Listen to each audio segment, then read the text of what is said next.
Hello guys, welcome back to my channel. చాలా రోజులైంది ఎక్కడికైనా బయటకు వెళ్దామని మా అమ్మమ్మ అనేసరికి అలా బయటికి షాపింగ్కి వెళ్ళాం. మా అమ్మమ్మకి లిఫ్ట్ అంటే చాలా భయం. లిఫ్ట్ పై నుంచి రాను, స్టెప్స్ ఎక్కి వస్తాను అనింది. కానీ మేము బలవంతం పెట్టేసాం. మొత్తానికి మా అమ్మమ్మ ఫస్ట్ టైం లిఫ్ట్ అయితే ఎక్కేసింది. తన ఫేస్లో ఎక్సైట్మెంట్ చూడండి. ఫైనల్లీ అమ్మమ్మతో షాపింగ్ ఎక్స్పీరియన్స్ బాగా అనిపించింది. మా అమ్మకు నచ్చిన శారీస్ తీసుకున్నాం. తర్వాత ఇంటికి వచ్చేసరికి లేట్ అయిపోయింది. సో అమ్మమ్మ అయితే చాలా టైర్డ్ అయిపోయింది. సో ఇంకా మా సిస్టర్స్ ముగ్గురు వంట చేసాం.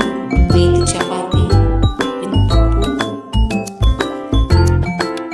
ఎక్స్పెక్ట్ చేసిన దానికంటే భలేగా వచ్చాయి. సో ఈ వీడియో ఎలా అనిపించిందో కామెంట్ చేయండి, షేర్ చేయండి. ఇంకా ఎప్పటికి కూడా సబ్స్క్రైబ్ చేసుకోకపోయి ఉంటే సబ్స్క్రైబ్ చేసుకోండి. సో మీ లైఫ్లో కూడా ఇలాంటి మెమరబుల్ మూమెంట్స్ ఉంటే కామెంట్ బాక్స్లో షేర్ చేసుకోండి.